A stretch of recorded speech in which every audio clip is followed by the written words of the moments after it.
10 साल बाद फिर एक दूसरे के खिलाफ चुनावी ताल ठोकेंगे ये उम्मीदवार। एमपी की 3 सीटों पर रोचक हुआ मुकाबला। MP Lok Sabha election 2024। मंडला से भाजपा प्रत्याशी फग्गन सिंह कुलस्ते और कांग्रेस के मंडला से भाजपा प्रत्याशी फग्गन सिंह कुलस्ते और कांग्रेस के ओमकार सिंह मरकाम 2014 के बाद एक बार फिर आमने सामने होने वाले हैं। तब मरकाम 1,10,459 मतों से हार गए थे। इसी तरह बैतूल से दुर्गादास उइके और रामू टेकाम लगातार दूसरी बार प्रतिद्वंदी होने वाले हैं। पिछले लोकसभा चुनाव में टेकाम 3,60,241 मतों से पराजित हुए थे। Digital desk Bhopal. Madhya Pradesh Lok Sabha election 2024। राजनीतिक गलियारे में कब क्या हो जाए हम इसकी भविष्यवाणी नहीं कर सकते। कभी एक दूसरे को धूल चटाने के लिए राजनीति के मैदान में उतरे प्रतिद्वंदी एक बार फिर से आमने सामने हैं।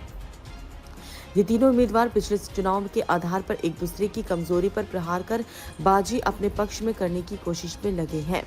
मंडला से भाजपा प्रत्याशी फग्गन सिंह कुलस्ते और कांग्रेस के ओमकार सिंह मरकाम 2014 के बाद एक बार फिर आमने सामने होने वाले हैं। तब मरकाम 1,10,469 मतों से हार गए थे। इसी तरह बैतूल से दुर्गादास उइके और रामू टेकाम लगातार दूसरी बार प्रतिद्वंदी होने वाले हैं। पिछली बार इतने वोट से हारे थे ये उम्मीदवार। पिछले लोकसभा चुनाव में 3,60,241 मतों से पराजित हुए थे।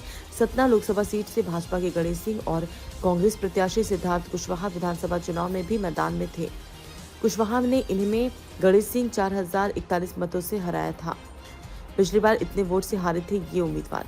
पिछले लोकसभा चुनाव में टेकाम 3,60,241 मतों से पराजित हुए थे। सतना लोकसभा सीट से भाजपा के गणेश सिंह और कांग्रेस प्रत्याशी सिद्धार्थ कुशवाहा विधानसभा चुनाव में भी मैदान में थे।